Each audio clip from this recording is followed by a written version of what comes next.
नमस्कार मेरे प्यारे बच्चों, PNS memorial school online classes में मैं पूजा सिंह आपका हार्दिक स्वागत करती हूँ। कैसे हो आप सभी लोग? बच्चों, आप लोग से इस वीडियो में एक प्रश्न है कि आप लोग बताएंगे कि नमस्ते और नमस्कार में क्या अंतर होता है। नमस्ते और नमस्कार में क्या अंतर होता है, आप लोग कमेंट करके, जो भी वीडियो देख रहा है, 10th का बच्चा हो या बड़ा हो, जो भी, वो ये बताएगा नमस्ते और नमस्कार में कमेंट करके, लेकिन गूगल नहीं करेगा। गूगल नहीं करेंगे और बताएंगे कि नमस्ते और नमस्कार में क्या अंतर होता है। तो चलिए, हम लोग क्लास 10th का पहला चैप्टर मित्रता है, उसके लेखक हैं आचार्य रामचंद्र शुक्ल जी। उनका जीवन परिचय, संक्षिप्त जीवन परिचय अभी जान लेते हैं, फिर विस्तृत जानेंगे इसी वीडियो में, ठीक है। तो इनका जन्म हुआ था 1884 ईस्वी में। कब हुआ था जन्म? 1884 ईस्वी में, बस्ती जिले के अगोना नामक ग्राम में, ठीक। और इनकी मृत्यु जो थी 1941 ईस्वी में। तो क्लास 10th के बच्चे बताएंगे कि कितने साल जिए। बच्चे, अगर हम छोटे छोटे ना पार्ट करके पढ़ते हैं तो चीज़ें हमको याद हो जाती हैं बहुत ही आसानी से, बिना बोझ लगे, हमको दबाव नहीं लगेगा कि क्या है। तो 1884 ईस्वी में इनका जन्म हुआ था, 1941 ईस्वी में इनकी मृत्यु हुई थी। ये कितने साल जिए थे, अगर ये याद कर लोगे तो फिर जन्म और मृत्यु भूलेगा नहीं। और कहाँ पे हुआ था? बस्ती जिले के अगोना नामक ग्राम में, ठीक। अब उसके बाद इनके पिता का नाम चंद्रबली शुक्ल था, ठीक ना। और इनकी भाषा जो थी शुद्ध साहित्यिक व्यवहारिक भाषा थी, सरल थी। और इनकी जो भाषा शैली थी वो विवेचनात्मक, वर्णनात्मक, व्याख्यात्मक, ठीक है। और सबसे इम्पॉर्टेंट इनकी शैली में लिखोगे आलोचनात्मक। क्या लिखोगे? आलोचनात्मक। और अब इनकी प्रमुख कृतियाँ, हेडिंग डाल लेना आप लोग, प्रमुख कृतियाँ। और मेरे साथ ही आप लोग याद करो कि चिंतामणि, याद करते चलो मेरे साथ ही, चिंतामणि, रसमीमांसा, त्रिवेणी और हिंदी साहित्य का इतिहास इन्होंने लिखा। और तुलसी ग्रंथावली, जायसी ग्रंथावली और हिंदी शब्द सागर। और इन्होंने नागरी प्रचारणी पत्रिका का संपादन किया, आनंद कादम्बिनी का। और इन्होंने भ्रमर गीत सार लिखे। तो बच्चों, ये संक्षिप्त हो गया, ये आप लोग को एक छोटा सा पार्ट बना के लिख लेना रहेगा। बोर्ड एग्ज़ाम की कॉपी में बोल रही हूँ। उसके बाद आप लोग इनका विस्तृत जीवन परिचय लिखेंगे। और चलिए हम लोग देखते हैं कैसे लिखेंगे। बच्चों, आचार्य रामचंद्र शुक्ल जी का जीवन परिचय के लिए पहले संक्षिप्त परिचय जान लेते हैं, फिर विस्तार में हम देखेंगे। तो बच्चों देखिए, आप लोग जब भी बोर्ड एग्ज़ाम में लिखिएगा तो ऊपर जिसका भी लिख रहे हैं नाम लिख लीजिएगा। और उसके बाद संक्षिप्त परिचय के लिए एक लाइन से जन्म, जन्म स्थान, पिता, शिक्षा, आजीविका, भाषा, शैली, मृत्यु, कृतियाँ, ठीक। तो सबसे पहले तो जन्म मृत्यु आप लोग एकदम सबका रट लीजिए, ठीक है।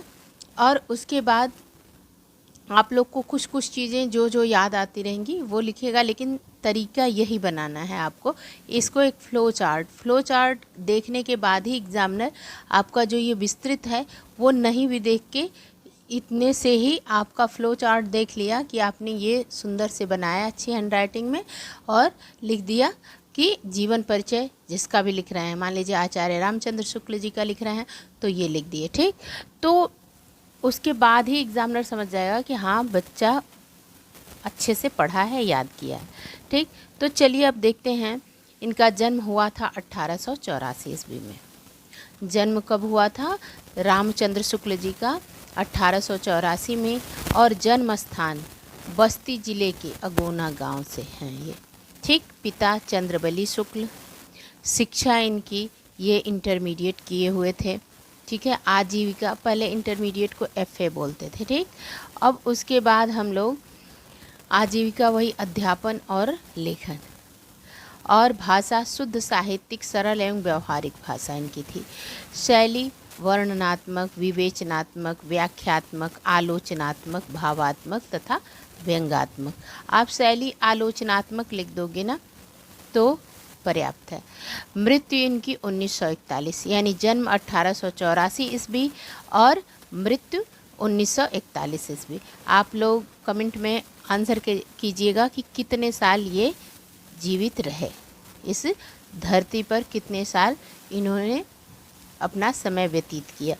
अब सबसे महत्वपूर्ण चीज़ है कि इनकी कृतियाँ हम अपने उंगली पे ऐसे लिख के याद कर लें। ठीक है, चिंतामणि, रस मीमांसा, त्रिवेणी, हिंदी साहित्य का इतिहास, तुलसी ग्रंथावली, जायसी ग्रंथावली, हिंदी शब्द सागर, नागरी प्रचारणी पत्रिका, आनंद कादम्बिनी, भ्रमर, गीत सार। अब मेरे साथ आप सभी लोग बोलिए, चिंतामणि, रस मीमांसा, त्रिवेणी, हिंदी साहित्य का इतिहास, तुलसी ग्रंथावली, जायसी ग्रंथावली, हिंदी शब्द सागर, नागरी प्रचारणी पत्रिका, आनंद कादम्बिनी, भ्रमर, गीत सार। मेरे साथ 5 बार ये बोलेंगे ना तो यहीं का यहीं याद हो जाएगा, आप लोग के ज़बान पे रट जाएगा। ठीक है, अब चलिए, अब इनका जीवन परिचय हम लोग थोड़ा विस्तृत में जानते हैं, जिसको आप लोग जीवन परिचय हेडिंग डालकर एग्ज़ाम में लिखिएगा कि प्रसिद्ध आलोचक, निबंधकार एवं साहित्यकार, इतिहासकार रहे और आचार्य रामचंद्र शुक्ल जी का जन्म सन 1884 ईस्वी में बस्ती जिले के अगोना नामक ग्राम में हुआ था। पिता का नाम चंद्रबली शुक्ल था। आचार्य रामचंद्र शुक्ल जी ने हाई स्कूल की परीक्षा मिशन स्कूल मिर्ज़ापुर से उत्तीर्ण की थी। इंटरमीडिएट की परीक्षा अंतिम वर्ष में ही छूट गई थी। शुक्ल जी ने मिर्ज़ापुर के न्यायालय में नौकरी कर ली थी, किंतु किसी कारण से छोड़ दी। बाद में मिर्ज़ापुर के मिशन स्कूल में चित्रकला के अध्यापक रहे। ठीक है, स्वाध्याय से इन्होंने हिंदी, अंग्रेजी, संस्कृत, बांग्ला आदि भाषाओं का अच्छा ज्ञान प्राप्त कर लिया। बच्चों देखो, हम लोग स्कूल में कितने यूट्यूब चैनल से कितने तरीके से हम लोग पढ़ते हैं, और वो पुस्तक लेके स्वाध्याय करके इन्होंने अंग्रेजी भी सीख ली, हिंदी भी सीख ली, संस्कृत भी सीख ली, बांग्ला भी सीख ली। तो आप लोग भी अगर आप लोग के पास इतने साधन हैं, अगर बैठ के अपनी ही चीज़ें बस अच्छे से कंठस्थ कर लो, याद कर लो, समझ लो, पढ़ लो, तो आप लोगों के लिए आप लोग बहुत आगे जाओगे। बच्चों, आप लोग से मेरा ये अनुरोध है कि आप लोग घर पे बैठ के 1 से 2 घंटा स्वाध्याय ज़रूर किया करिए, सेल्फ स्टडी ज़रूर किया करिए, जो बहुत ही आवश्यक है आपके बोर्ड एग्ज़ाम के लिए, आपके जीवन के लिए। जीवन के हर क्षेत्र में आगे बढ़ोगे अगर आप पढ़ोगे तो। लेकिन खुद से जो चीज़ें मैं समझा रही हूँ, फिर आप अपनी पुस्तक उठाए और उसको अध्ययन किए, उसका इंग्लिश, साइंस, मैथ सारी चीज़ें खुद से 2 घंटा 2.5 घंटा दिए तो देखो आप लोग का नंबर भी अच्छा आएगा, आप लोग के अंदर ज्ञान भी होगा। ठीक है, तो अब चलते हैं, देखते हैं कि स्वाध्याय से इन्होंने सीखा, और आप लोग कमेंट बॉक्स में बताओगे मुझे कि आप लोग स्वाध्याय कितना करना शुरू कर दिए हो आज से ही। ठीक, पत्र पत्रिकाओं में लिखना आरंभ कर दिया। बाद में इनकी नियुक्ति काशी हिंदू विश्वविद्यालय में हिंदी के प्राध्यापक पद पर हो गई। बाबू श्याम सुंदर दास के पश्चात आचार्य रामचंद्र शुक्ल जी हिंदी विभाग के अध्यक्ष बने।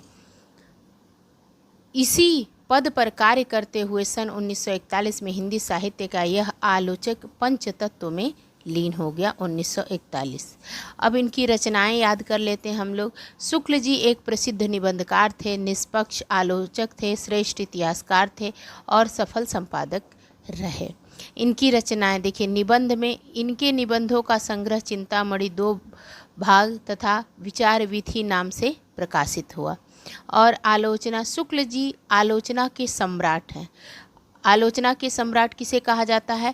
आचार्य रामचंद्र शुक्ल जी को। इस क्षेत्र में इनके 3 ग्रंथ प्रकाशित हुए। रस मीमांसा, इसमें सैद्धांतिक आलोचना संबंधी निबंध है। त्रिवेणी, इस ग्रंथ में सूर, तुलसी और जायसी पर आलोचनाएं लिखी गई हैं।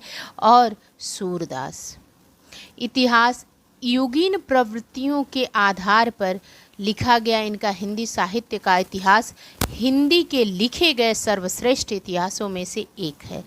संपादन इन्होंने जायसी ग्रंथावली, तुलसी ग्रंथावली, भ्रमर गीत सार, हिंदी शब्द सागर, काशी नागरी प्रचारणी पत्रिका और आनंद कादम्बिनी का कुशल संपादन किया।